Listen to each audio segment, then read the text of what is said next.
Hola, buenas tardes. Vamos a dar 2 minutos, si les parece, para ver si alguien más se incorpora. Ya si no, pues en 2 minutos iniciamos la sesión.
Hola, buenas tardes. ¿Me escuchan?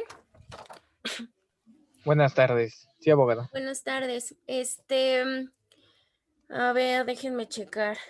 Bueno, vamos a terminar, vamos a dar inicio de una vez con la sesión porque pues hoy nada más tenemos 50 minutos, bueno, ya un poquito menos. No he hecho todavía la revisión de sus actividades, yo creo que el fin de semana la hago para que solamente quede pendiente la última. Nada más para irles adelantando, yo creo que les voy a ir subiendo la actividad, la última actividad de este segundo parcial. Obviamente van a tener su hora del día miércoles para culminarla, pero si ustedes gustan iniciarla antes, pues sería lo ideal. Van a tener, les voy a poner una dirección que los va a redirigir a un documento que es precisamente de la UNAM. Se denomina la suspensión del acto reclamado en el amparo federal. Mi idea, pues, es que estuvieran todos, ¿no? Para que, pues, obviamente tuvieran las indicaciones, pero dada la cuestión del tiempo, igual, si tienen a sus compañeros y me hacen el favor de explicarles para que no tengamos ningún problema. La actividad les decía que es un documento, es un PDF precisamente, en donde habla de un tema que nosotros tocamos, digamos que en cortas palabras o hablamos muy poquito de él, para que profundicen acerca de ese tema. El tema es la suspensión del acto reclamado en el amparo federal mexicano, de hecho así se denomina el propio artículo.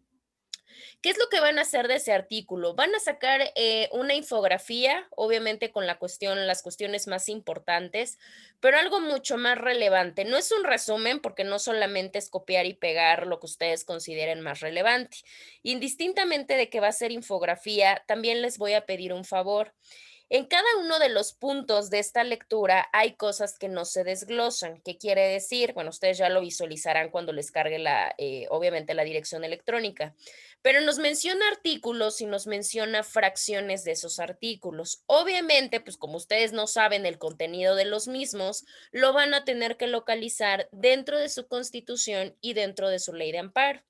Por ponerles un ejemplo, nos habla del fundamento legal de la propia suspensión y nos menciona como fundamento legal, nos maneja el artículo 14, el 16, el 20, el 28, el 48 y demás. Ustedes lo único que van a hacer es localizar en su ley de amparo y en su constitución, dependiendo cuáles sean los artículos que nos manda, y van a sacar un extracto de esos artículos. ¿Qué es lo que me importa a mí? Que por lo menos tengan una idea, claramente no se los van a aprender, pero que por lo menos tengan una idea de qué nos habla, por ejemplo, el artículo 61 de la Ley de Amparo con respecto a la suspensión, por ejemplo, o que me digan o que ustedes más o menos tengan la idea de qué artículos son aquellos que nos habla específicamente de la suspensión en materia penal, ¿no? Por mencionar alguno. Y así son algunos, no todas las fracciones o no todos los puntos tienen artículos. Algunos solamente tienen un artículo, algunos tienen más. Entonces, su infografía va a ser eso, precisamente lo más importante de la lectura, pero obviamente con el desglose de los artículos que ahí les mandata, ¿sale? Les cargo, obviamente, ahorita que terminemos la sesión, les cargo la lectura para que ustedes igual puedan ir tomando su tiempo y no tengan absolutamente ningún problema. Yo podría considerar que en una hora sí les podría alcanzar, pero si ustedes consideran que no y quieren empezarlo a trabajar desde antes, bueno, pues ya será cuestión de ustedes. Les decía que infografía para que ocupen algún tipo de herramienta y obviamente pues no les sea tan tedioso el asunto. Herramienta la que ustedes quieran. Si quieren utilizar los gráficos de Word, adelante. Si quieren utilizar Canva, si quieren utilizar Geniali, es más, si quieren sacar alguno de Prezi, el que ustedes decidan, no hay absolutamente ningún problema. El único requisito, pues, es que sea infografía, ¿sale? Con eso nosotros culminaríamos ya las actividades de nuestro segundo parcial, para que con ello, pues, después de su examen, el día viernes yo les pueda ya estar entregando sus promedios, ¿sale? Bueno, tenían una tarea precisamente Perdón, acerca, no la escuché. ¿Qué tiempo dijo que hasta qué tiempo la va a habilitar? lo voy a habilitar desde hoy por si quieren iniciar o si lo quieren trabajar el fin de semana, adelante. Y va a estar Ah, ok. habilitado hasta el día miércoles. Ah, ok, Obviamente, como gracias. tienen de trabajo el día miércoles, la hora que les voy a dejar libre después de su examen, pues lo pueden continuar trabajando ahí. Ya nada más sería cuestión de checar si la cerramos a la hora que termina nuestra sesión, que sería a las 4 de la tarde, que se cierre la plataforma. Entonces, para que Ok. ya obviamente lo chequemos. Es buen tiempo, de hecho, ahorita les cargo la lectura y van a ver, tampoco crean que son 20, 30 páginas, no, la realidad es que son pocas. Pero sí, para que obviamente ya tengamos todo concentrado y no tengamos ningún problema, ¿sale? ¿Tienen alguna pregunta con respecto a ese trabajo? ¿No? Bueno, quiero pensar que Por mi no, parte, si no. no, pues ya saben. Dígame, Ginola. No, por mi parte no, Ah, ¿no? abogada. Ah, perfecto. Bueno, de todos modos ya saben que cualquier cosa, pues estamos de todos modos en contacto y obviamente, pues ya, aunque el miércoles no nos visualicemos propiamente por Zoom, pues ya saben que cualquier cosa, pues tienen mi número telefónico. Tenían una tarea acerca precisamente de una lectura que abarcaba los temas de jurisdicción concurrente y jurisdicción auxiliar en la materia de amparo. Nada más recordemos que ese trabajo o esa lectura se queda para que entendamos un poquito más acerca de la cuestión entre la competencia y entre la jurisdicción. Recordemos que ahorita precisamente estamos viendo quiénes son los órganos competentes dentro de qué jurisdicción para atender precisamente los juicios de amparo. Por ello, pues estamos viendo cada uno de los órganos del Poder Judicial Federal. Bueno, eso ahorita lo vamos a comentar, obviamente al finalizar nuestro tema, para que ya nada más ubiquemos cuál es la parte de la jurisdicción concurrente, la auxiliar, y con eso demos por cerrado propiamente el tema. Ya regresando, que sería yo creo que hasta la siguiente semana, porque pues, bueno, no, mentira, en dos, porque pues obviamente yo no los veo el 28 y el 30, pues básicamente entre lo que damos promedios y demás, pues prácticamente se nos va la hora. Entonces, el tercer parcial, que sería el que iniciaríamos el día 4 de noviembre, ya empezaríamos con un tema nuevo, ya vamos a hablar acerca de la procedencia e improcedencia del juicio de amparo. Bueno, ya les aparece el material, ¿verdad? Ya. Ya, perfecto. A ver, déjenme ampliarlo. Si mal no recuerdo, el día miércoles nos quedamos en la parte del Tribunal Electoral del Poder Judicial de la Federación y platicamos solamente qué era, ¿no? Y obviamente en qué consistía o cuál era la propia naturaleza del surgimiento de este Tribunal Electoral. Decíamos que obviamente se habla de esta parte de que todos los actores políticos pues, tengan un respeto y que se maneje una propia garantía de imparcialidad, porque recordemos que los derechos electorales también constituyen parte de nuestra esfera jurídica, todos nosotros como particulares en esta relación propia por el Estado.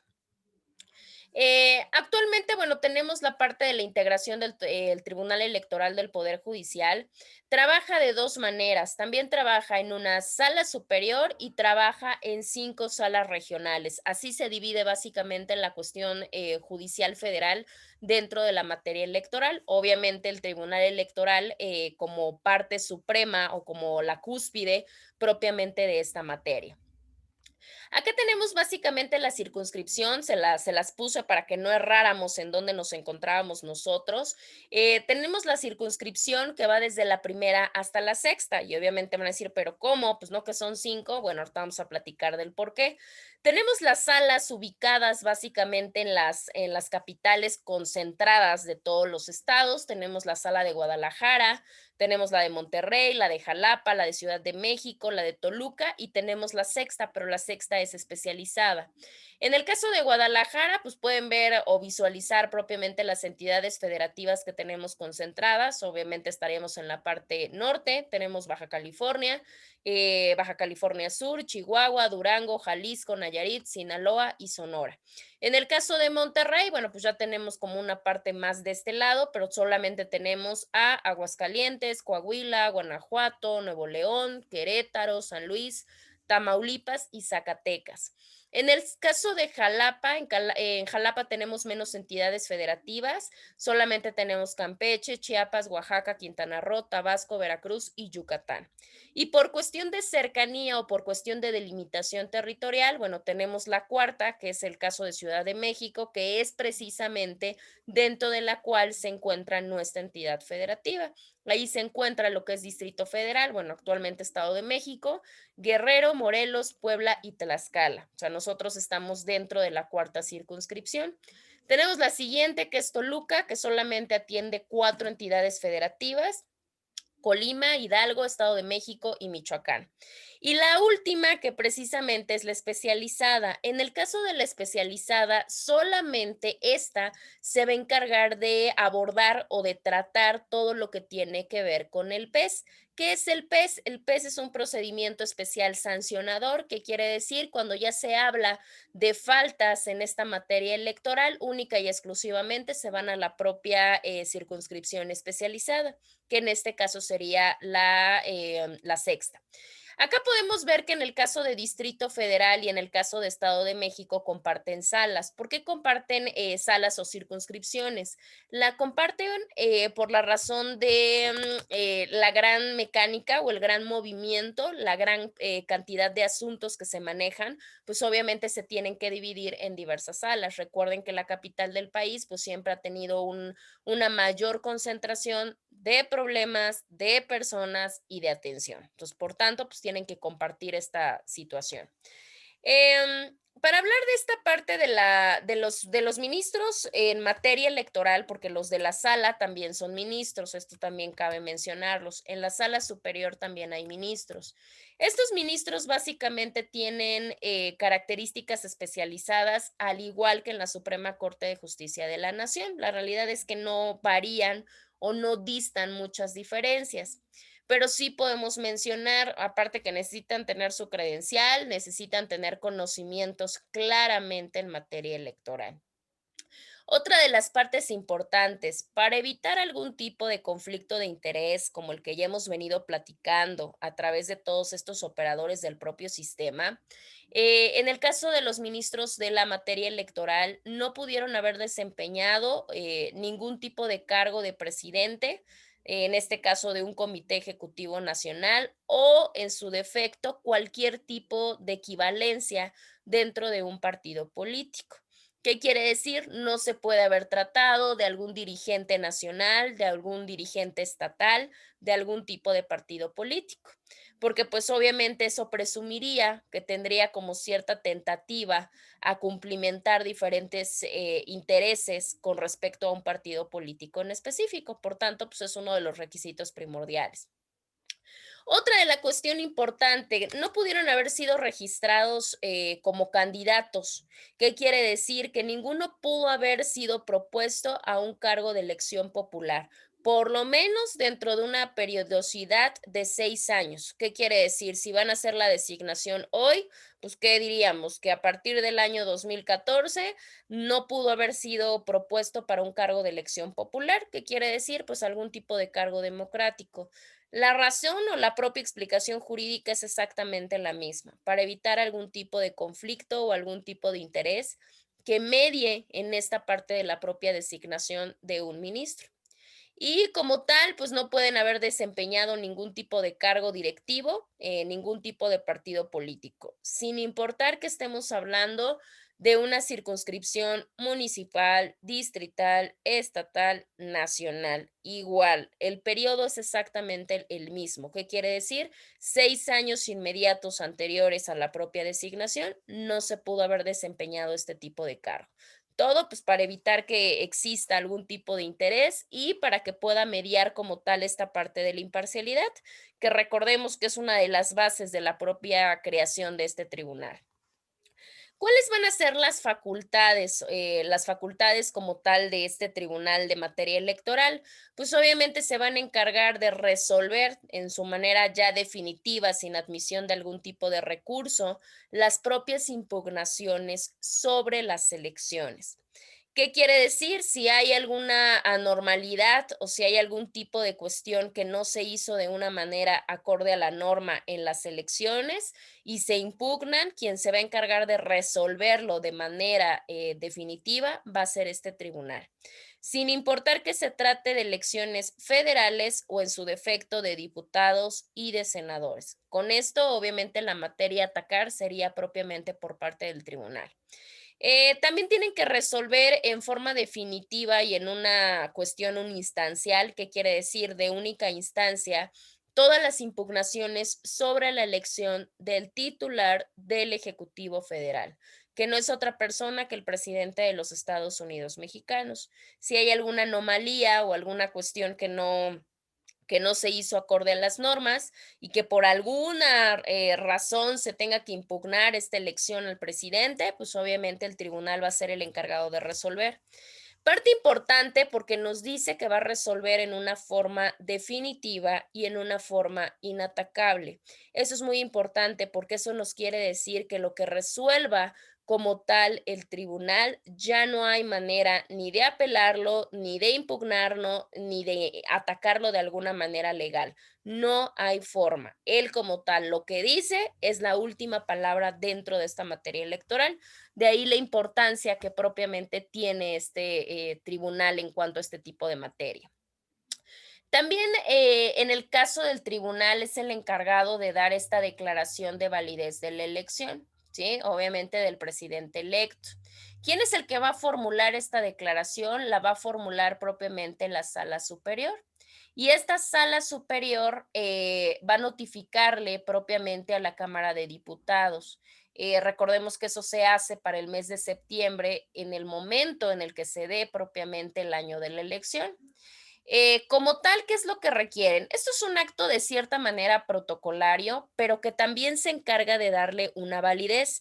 Sin este acto protocolario como tal, el presidente no puede entrar en funciones, porque precisamente no solo basta con ganar una elección, sino que se tienen que llevar todos los procesos legales que requiere propiamente el Estado mexicano. ¿Qué es esta declaratoria de validez? ¿Qué es esta notificación propiamente a la Cámara de Diputados? Y para que la propia Cámara de Diputados ordene de inmediato que se publique y que se expida el propio bando solemne. Recordemos que el bando solemne nos lo mandata el artículo 74 en su fracción primera, el 74 de la propia Constitución Política. Pregunto de manera así, ¿qué es el bando solemne? ¿Han escuchado, me imagino, hablar de él? ¿El qué? El bando solemne.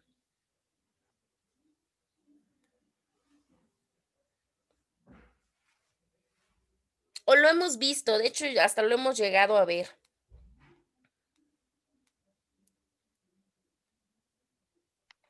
Es para dar a conocer la Cámara de Diputados.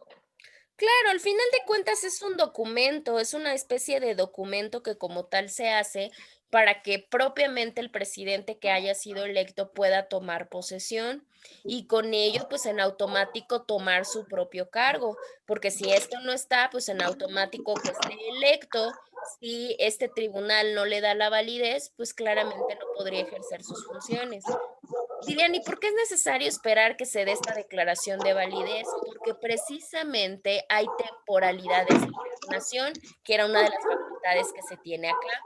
Si por alguna razón hay una parte de impugnación en contra de la elección porque está viciada, porque se compraron votos, porque hubo actos de corrupción, lo que ustedes quieran, y hay una impugnación sobre esta elección, se tiene una cierta temporalidad. Por ello, el tribunal tiene que esperar a ver si hay algún tipo de impugnación, para ver si hubo algún tipo de anomalía, para ver si se dio de una manera adecuada. Y con todo eso, si él comprueba que es así, con eso como tal tendrá que dar su declaración de validez, pero mediante el propio bando solemne, ¿sale?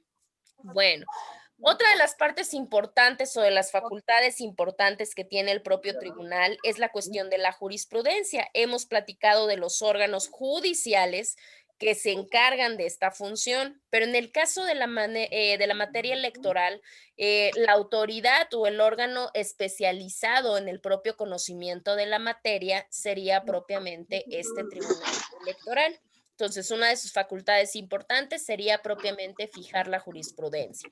Y en última cuestión, también tiene que ver con una cuestión coercitiva, porque la realidad es que el tribunal también se encarga de resolver sobre toda esta imposición de sanciones en la materia electoral.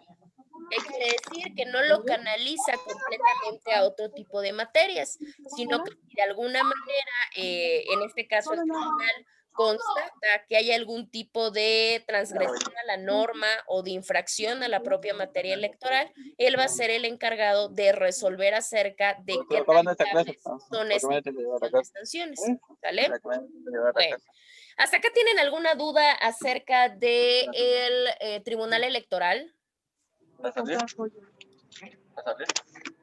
¿Sí o no? ¿No? Para que podamos avanzar No, al siguiente y último, por eso les decía que con ese cerramos nosotros.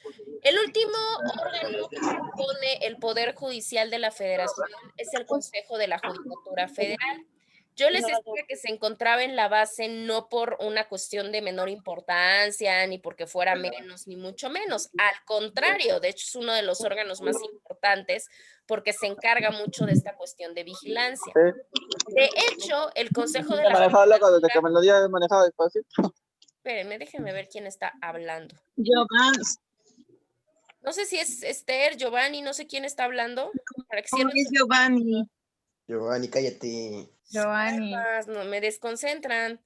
Bueno, en el caso del Consejo de la Judicatura tiene diferentes tipos de funcionalidades. Entre ellas, les decía que se encargaba de la vigilancia, pero parte muy importante, también se encarga de la cuestión administrativa y también se encarga de toda esta parte de la carrera judicial. Recordemos que cuando se ingresa dentro del Poder Judicial Federal en cualquiera de las instancias y en cualquiera de los órganos, se forma una carrera judicial a través de la cual se puede ir avanzando o se puede ir subiendo escalafones por toda esta gama y por toda esta estructura del Poder Judicial de la Federación. Entonces, pues este órgano se encarga de toda esta disciplina, de toda esta carrera, de toda esta vigilancia, de toda esta administración, de todos los órganos del Poder Judicial Federal, excepto la parte de dos importantes, la Suprema Corte de Justicia de la Nación y el Tribunal Electoral. La Suprema Corte, porque obviamente es la cúspide y el máximo órgano dentro del Poder Judicial Federal, entonces sería un poquito complejo y sería una lucha de poderes que también tuviera encima alguien que lo vigilara y que se encargara de esta cuestión coercitiva. Podría ser complejo, pero esto tampoco querría decir que la Suprema Corte pues quedara sin vigilancia. También debería tener un órgano que por lo menos visualice cómo es la funcionalidad misma de este organismo. Pero bueno. Y por otro lado, el Tribunal Electoral, tampoco del Tribunal Electoral, porque este también es autónomo y obviamente por cuestión de la materia, pues es una materia completamente diferente. Por tanto, estas dos quedan fuera de la vigilancia y de la administración que controla el propio Consejo de la Judicatura Federal, ¿sí?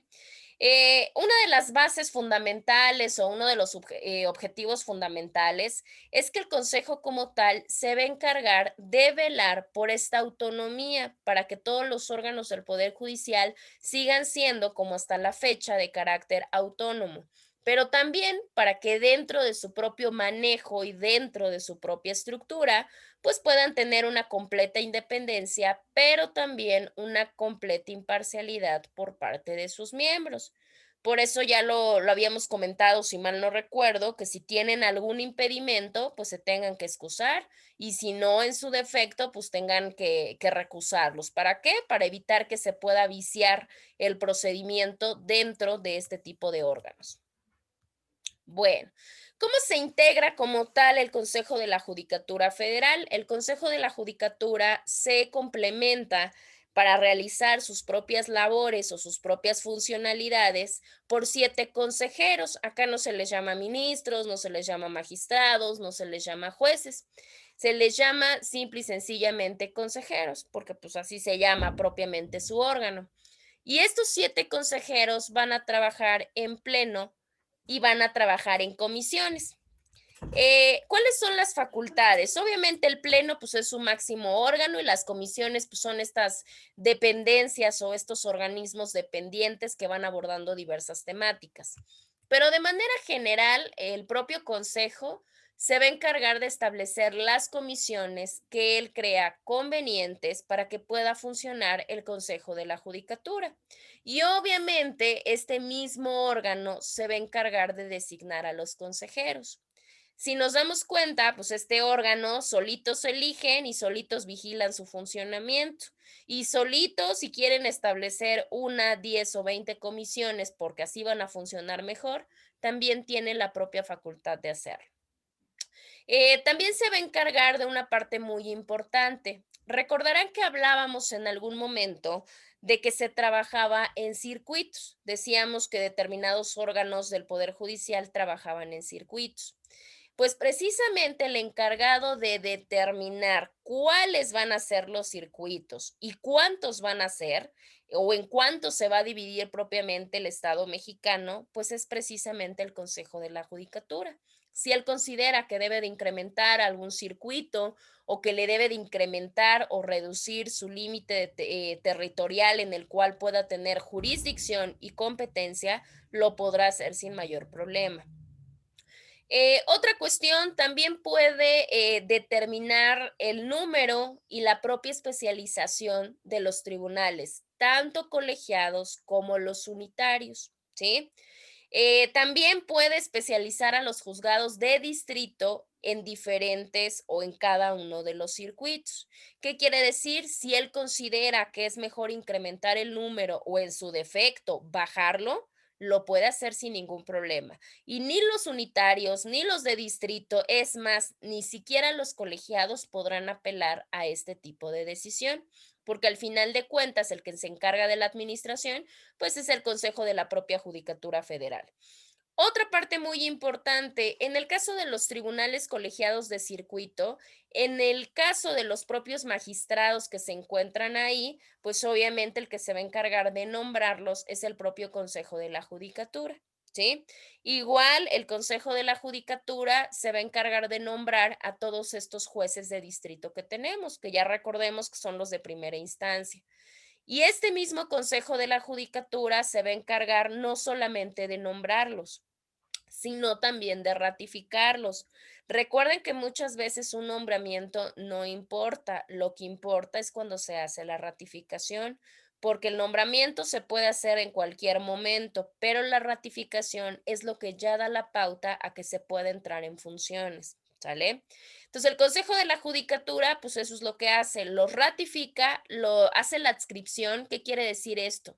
Que va a designar a dónde se va cada uno, ya sea de los juzgados o de los magistrados. Él dirá a dónde los va a mandar para que puedan cumplimentar sus funciones.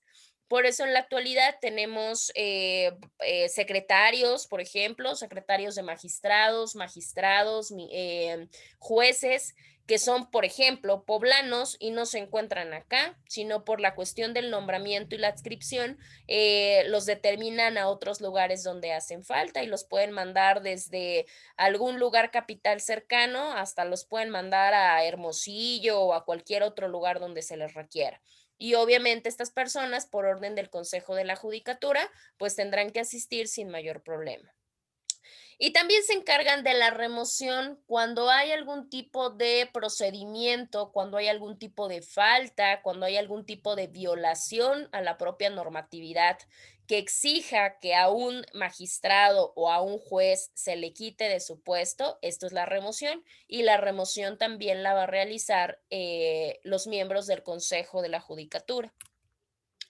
¿Qué otra cosa igual muy importante? ¿Por qué importante? Porque se pueden hacer millones de cosas dentro de las funcionalidades, pero todo eso requiere recursos. ¿Qué quiere decir? Pues requiere dinero.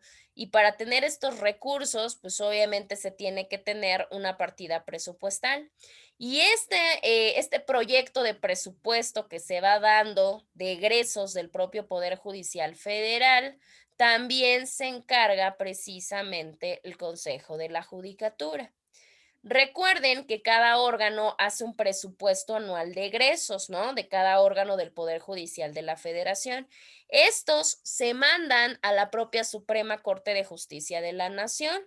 Y esta Suprema Corte de Justicia de la Nación, pues obviamente da los puntos, los pro, los contra, y lo manda al propio titular del Poder Ejecutivo para que revise, obviamente, si constatan la propia información. Pero todo este procedimiento, al final de cuentas, lo tendrá que aprobar el propio Consejo de la Judicatura. Si no, no va a haber manera de que salga de la Suprema o de que salga del Poder Judicial para que ya le dé el visto bueno el Poder Ejecutivo. Y ya de ahí dependerá, pues obviamente, con qué cantidad de recursos podrá contar para un año o año con año precisamente esta institución. Otra de las cuestiones, el cambio de residencia, lo mismo. Si hay alguna cuestión de que se tenga que cambiar por las razones que sea, de residencia, algún tribunal de circuito o algún juzgado de distrito, la autorización la puede dar el Consejo de la Judicatura Federal. Otra de las cuestiones, el presupuesto no solamente se encarga de aprobar el proyecto que lo va a revisar el propio Poder Ejecutivo, sino que ya que lo autorizó el Poder Ejecutivo, pues obviamente ya se manda la partida al Poder Judicial Federal o de la Federación. ¿Y quién se va a encargar de ejercerlo? ¿Qué quiere decir? De designarlo a cada una de las áreas o a cada uno de los organismos, pues precisamente se va a encargar el Consejo de la Judicatura. Digamos que él les va a administrar los fondos a cada uno de los órganos, salvo a la Suprema Corte de Justicia de la Nación. Con eso nos podemos dar una idea de por qué los ministros de la Suprema Corte de Justicia tienen prestaciones tan enormes. No solamente hablamos de salarios o de sueldos, sino hablamos propiamente de la gran cantidad de prestaciones que tiene, porque al final de cuentas su administración es autónoma. No hay quien les controle el propio presupuesto que ya mandata el Poder Ejecutivo. También se va a encargar de toda esta parte de las responsabilidades o toda esta parte de las sanciones de los servidores públicos.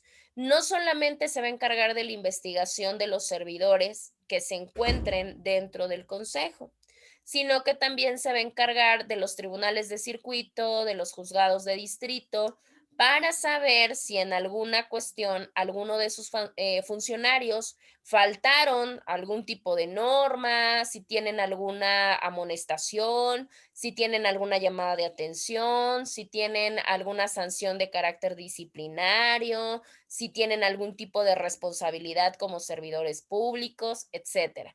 Todo ese control para poder hacer la investigación de responsabilidades y determinar quién sí y quién no cometió tal conducta, también es el Consejo de la Judicatura Federal.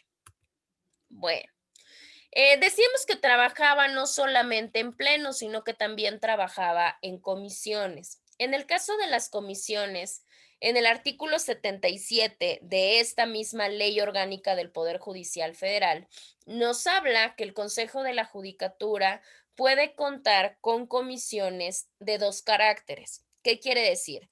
Pueden ser permanentes o pueden ser transitorias. Y esto va a variar dependiendo a lo que diga el pleno del mismo consejo. Y obviamente en esto, pues deben de existir unas y otras. Las permanentes, pues son las que se requieren, digámoslo de manera coloquial, de faul, o sea, son las que no pueden faltar. Y las transitorias, pues solamente son de carácter temporal. ¿Qué quiere decir? Surgió una problemática, necesitamos algún tipo de apoyo y pues se funda una comisión transitoria, pero solamente va a ser por una corta temporalidad. Las permanentes no, las permanentes son las que se les da uso completamente del diario. En el caso de las permanentes, de las comisiones permanentes, tenemos entre las más importantes la comisión de administración, la comisión de carrera judicial, la de disciplina y la de creación de nuevos órganos, así como la de adscripción. Serían las comisiones más importantes que componen precisamente el Consejo de la Judicatura Federal. ¿Qué quiere decir? Que sin estas muy probablemente no se funcionaría o no tendría una funcionalidad adecuada.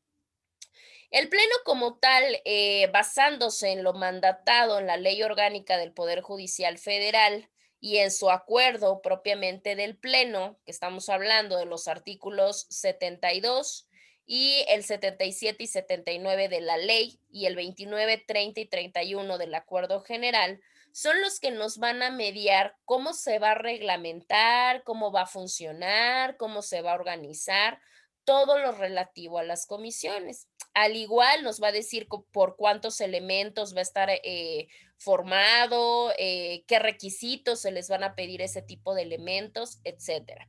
Nosotros no vamos a entrar al análisis propio, lo tenemos que conocer porque así se mandata como tal, pero la realidad es que en la materia propia que estamos visualizando, pues no es tan necesario conocer paso a paso cómo funciona propiamente el consejo. Eso ustedes ya lo verán cuando vean propiamente su materia electoral, si no es que ya la vieron.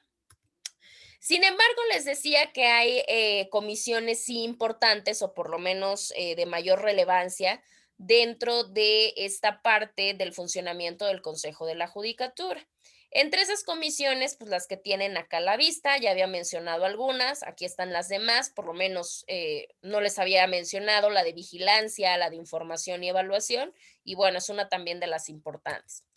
Vamos a hablar solamente de órganos auxiliares. La realidad es que las comisiones pues solamente nos sirven para que se le pueda dar un buen manejo o un buen funcionamiento al propio Consejo de la Judicatura. Pero este Consejo de la Judicatura también cuenta con órganos auxiliares. ¿Qué quiere decir?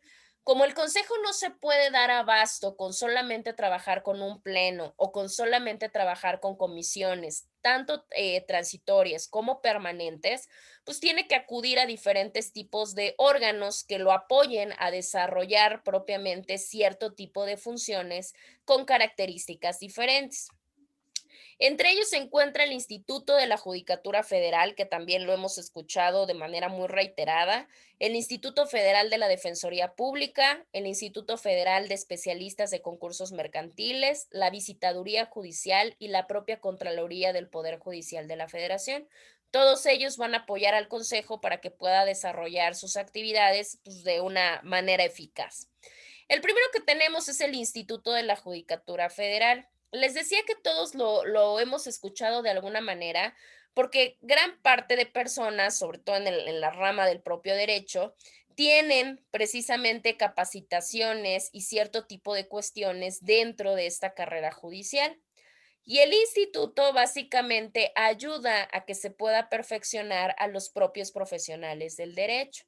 ¿Qué quiere decir? Que ellos van a ser los encargados de transmitir cierto tipo de conocimientos y cierto tipo de cultura de carácter jurídico, para que las personas o aquellos aspirantes que ya son profesionales del derecho, si quieren ingresar a realizar carrera, pues obviamente los ayude a poder ejercer sus funciones de carácter jurisdiccional para que tengan un sentido de diferentes maneras y con diferentes habilidades que puedan desarrollar.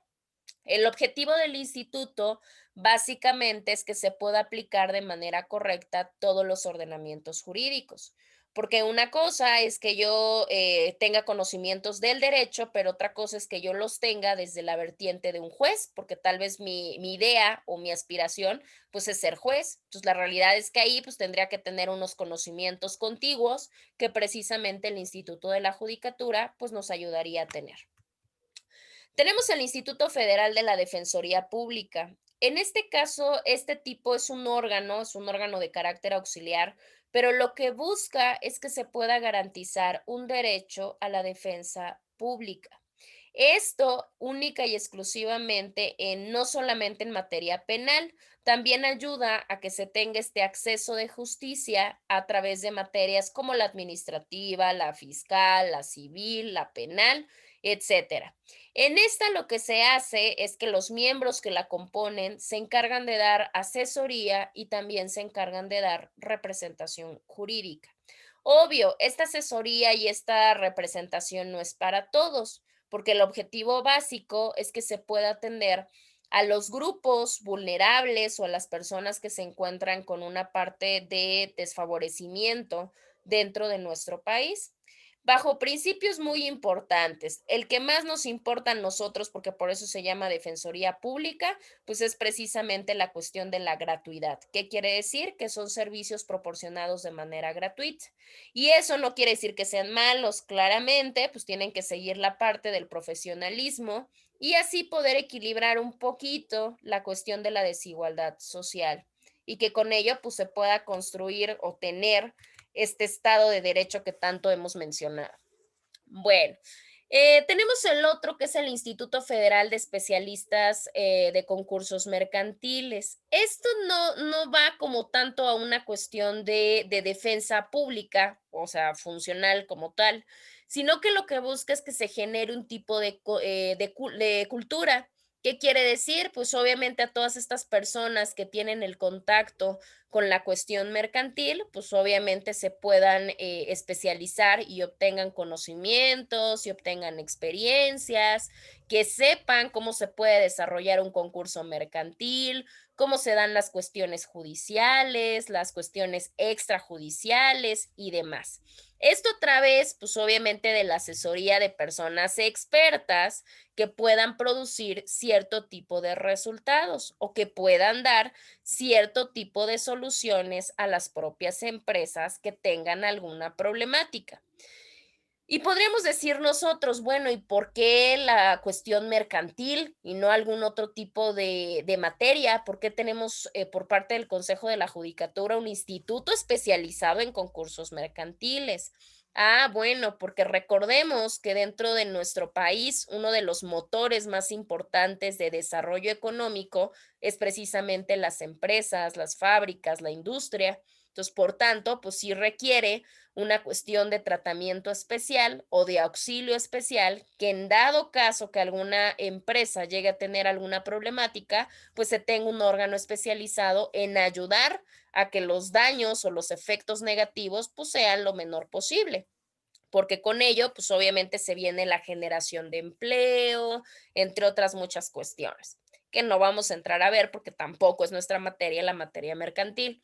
Tenemos también el otro que es la visitaduría judicial. En el caso de la visitaduría, es un órgano que se encarga de vigilar cómo funcionan los tribunales colegiados, cómo funcionan los juzgados de distrito, los plenos de circuito, el centro de justicia penal y cualquier tipo de unidad de notificación. Y con ello, pues con esta visitaduría, como su nombre lo dice, pues se hacen visitas para que las personas encargadas de este departamento o de este órgano puedan supervisar cómo se portan los servidores públicos, ¿no?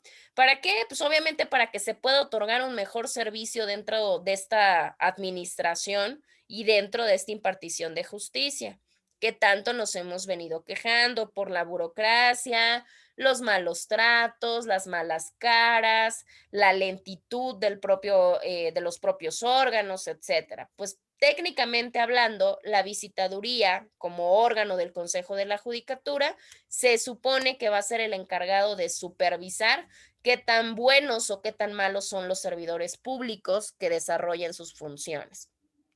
Digo es un decir porque pues claramente tenemos muchas deficiencias todavía dentro del Poder Judicial Federal, eso me queda clarísimo. Sin embargo, pues sí hay un órgano que se encarga de esto. Y tenemos también lo que es la Contraloría. En el caso de la Contraloría, pues como su nombre lo dice, pues es el control, pero no solamente el control, sino que también se encarga de vigilar toda la cuestión, tanto administrativa como en la parte del presupuesto. ¿Qué quiere decir? Pues obviamente saber qué tanto se gasta, cómo se gasta, en qué se gasta y obviamente esto hacerlo a través de un halo, vamos a llamarlo de esa manera, un halo de transparencia y que con ese halo de transparencia pues se puedan designar los recursos a donde se dice que se van a designar y con ello pues obviamente el Consejo de la Judicatura pues pueda cumplimentar todos estos objetivos para los cuales pues fue mandatado como tal. Bueno, hasta aquí sería la parte y nosotros con este órgano del Consejo de la Judicatura Federal, terminaríamos como tal lo que es nuestro tema de la competencia del Poder Judicial Federal. Ya nada más iríamos a platicar la parte de la jurisdicción concurrente y la jurisdicción auxiliar. Ahorita por cuestión de tiempo todavía les tengo que tomar la evidencia y todavía tengo que pasarles lista, entonces yo creo que ya no nos va a dar tiempo. Eso quedaría que lo platicáramos, yo creo, hasta el siguiente viernes. ¿Hasta aquí tienen alguna duda o algo que comentar antes de que haga su pase de lista? No, ¿No? por mi parte no. Perfecto. Bueno, entonces ya nada más déjenme pasar lista, pero primero lo encuentro.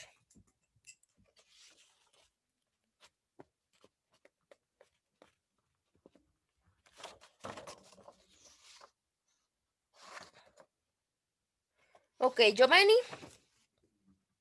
Andrés. Sí, Ginola. Presente. Arturo. Presente. Perfecto. Ay, ¿dónde está? Jessica. Presente. Stephanie. Presente. Sí, la vi. Aldair. Presente. Ok. Marvin. No está Marvin, ¿verdad? No. Ok. Esther. Presente. Ok. Y Paola. Presente. Perfecto. Nada más déjenme, les tomo su evidencia y ya para que puedan salir.